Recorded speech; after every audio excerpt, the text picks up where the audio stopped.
Beleza, galerinha? Hoje nós vamos resolver equações do segundo grau incompletas. No vídeo anterior, na introdução, lá eu mostrei dando o conjunto universo, né? A gente descobriu quais valores do conjunto universo eram raízes da equação, tá? Eu não vou falando muito da introdução lá, do básico, porque qualquer coisa vocês assistam o vídeo anterior, tá? Eu acho que eu não foquei muito nessa palavra aqui, coeficientes. Bom, se eu foquei, beleza. Se eu não foquei, vamos lá.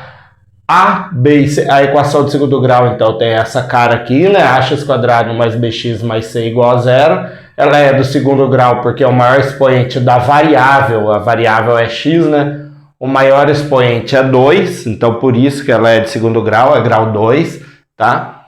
Inclusive é x ao quadrado, às vezes a gente ouve falar equação quadrática também, tá? É o outro nome para equação de segundo grau, é equação quadrática, com A diferente de zero.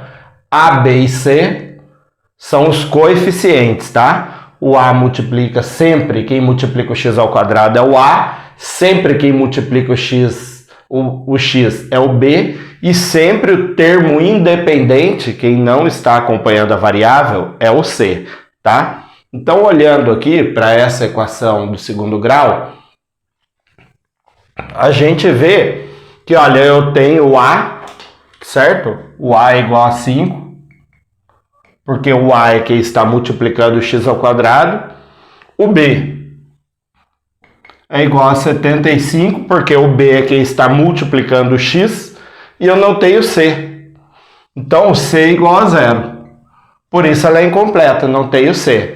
Tá? Então vamos lá. Quando a gente tem essa situação em que o C é igual a zero, e nós temos o A e o B, a gente vai resolver fatorando essa equação, deixando o fator comum em evidência.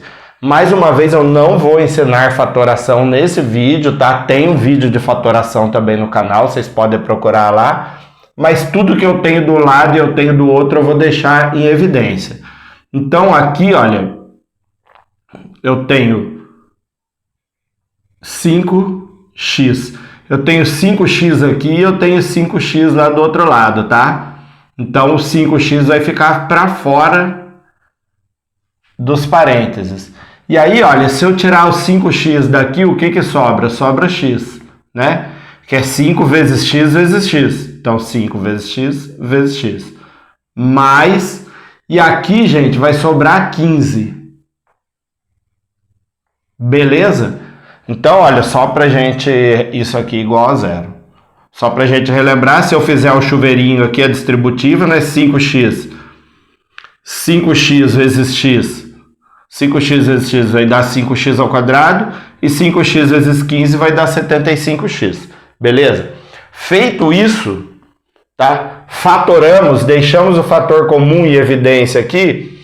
Agora, olha, o resultado não é igual a zero. Essa multiplicação, 5x vezes isso aqui, não é igual a zero. Para que uma multiplicação seja igual a zero, um dos lados da multiplicação, por exemplo, se eu tivesse isso aqui, olha, é m vezes n igual a zero. Para o resultado dessa multiplicação ser zero, pelo menos um desses números tem que ser zero. Tudo bem? Ou m é zero, ou n é zero, ou os dois são zero. Tá? Então, pelo menos um deles tem que ser zero. Beleza? Porque senão, qualquer outro número, se, por exemplo, aqui é menos 2 e aqui é 2, menos 2 vezes 2 é menos 4. Tá? Então, numa multiplicação para o resultado ser zero, pelo menos um dos fatores tem que ser zero.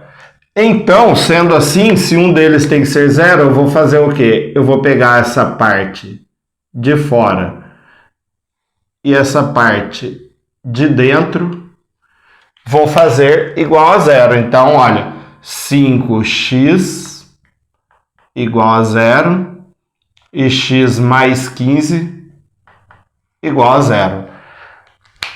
Como eu expliquei anteriormente, a equação do segundo grau aqui, ela quer dizer que eu tenho duas raízes, dois valores que tornam essa equação verdadeira. Então, se eu considerar 5x igual a zero, eu vou achar o valor do x.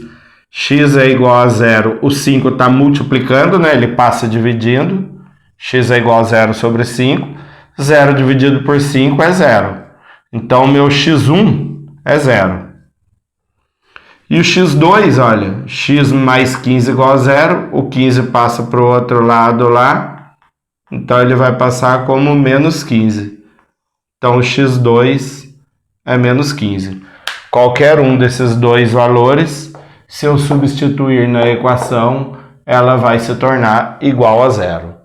Tranquilo? Beleza.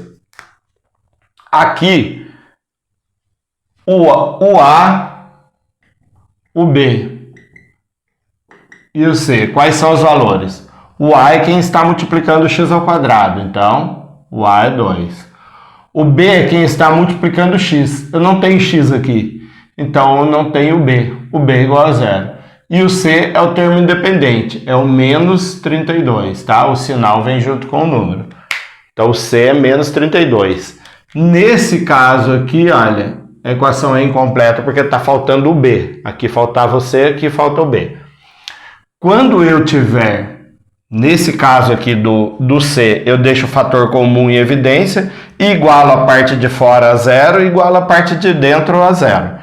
Aqui, quando B é igual a zero, eu resolvo como se fosse uma equação do primeiro grau, tá? Como que é a equação do primeiro grau? Eu isolo o x. Vou passar o menos 32 para lá, então vai ficar 2x ao quadrado é igual a 32. E agora esse 2 que está multiplicando o x, eu passo para lá dividindo. X ao quadrado é igual a 32 dividido por 2. Então, x ao quadrado é igual a 16. Beleza até aqui, né? Gente, eu sempre faço a operação inversa, né? Aqui, olha, 2x ao quadrado menos 32, ele passa para lá, se ele está subtraindo, ele passa lá somando, vai ficar 0 mais 32. Então, ele ficou mais 32. O 2 estava multiplicando o x ao quadrado, ele passa dividindo, então é sempre a operação inversa. Aqui, olha, eu tenho x ao quadrado, ele vai passar para o outro lado com a operação inversa. A operação inversa da potenciação, radiciação. Se ele está ao quadrado, ele vai passar para lá como raiz quadrada. Só que, então o x é igual a mais, ele vai passar como mais ou menos a raiz quadrada de 16. E eu já vou explicar esse mais ou menos aqui, tá? Então, o x é igual a mais ou menos 4.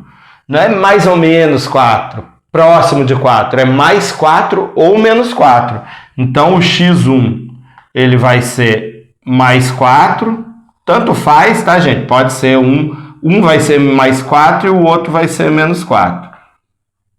Pode ser o x1 menos 4, x2 mais 4, pouco importa, tá?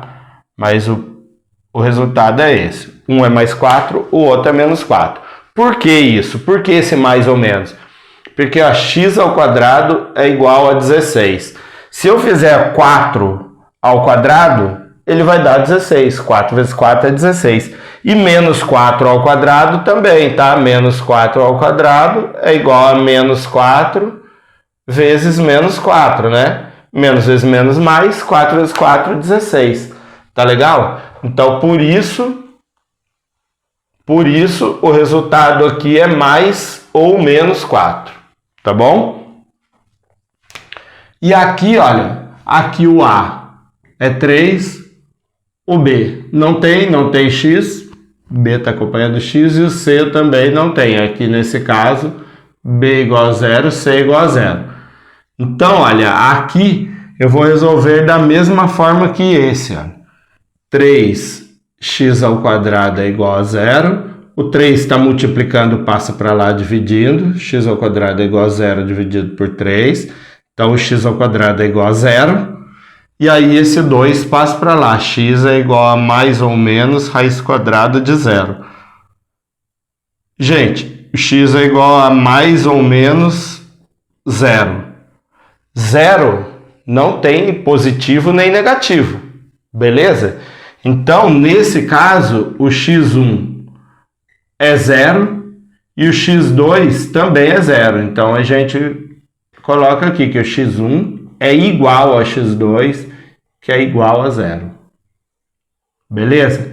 E a gente, quando o valor do x1 é igual ao do x2, a gente diz que essa equação tem raiz dupla, tá? Porque eu falei, ó, tem dois valores sempre. Sim, o x1 é zero, o x2 também é zero. É raiz dupla que a gente chama. E vamos só focar numa coisa aqui, fixem isso, tá, gente? Fixem isso. Quando falta apenas o C, na equação de segundo grau que ela é incompleta, quando falta apenas a letra C, sempre uma das raízes vai ser zero. Tá legal? Então, se uma equação é incompleta, faltando só o C, uma das raízes vai ser zero. Beleza? Se eu tenho uma equação incompleta, onde falta apenas o B, as raízes vão ser opostas, tá? Então, se eu encontrar uma raiz, se eu já souber o valor de uma raiz na equação onde está faltando o B, a outra é o oposto dela. Então, se eu tenho menos 10, eu sei que uma raiz é menos 10. A equação de segundo grau só falta o B, então a outra raiz é 10. Beleza? Eu tenho uma raiz 58, a outra raiz menos 58. No caso, apenas do B igual a zero. Agora, no caso em que o B e o C são iguais a zero, aí as raízes são... Aí é uma raiz dupla. x1 igual a x2, sempre igual a zero. Beleza, então? Falou, até mais.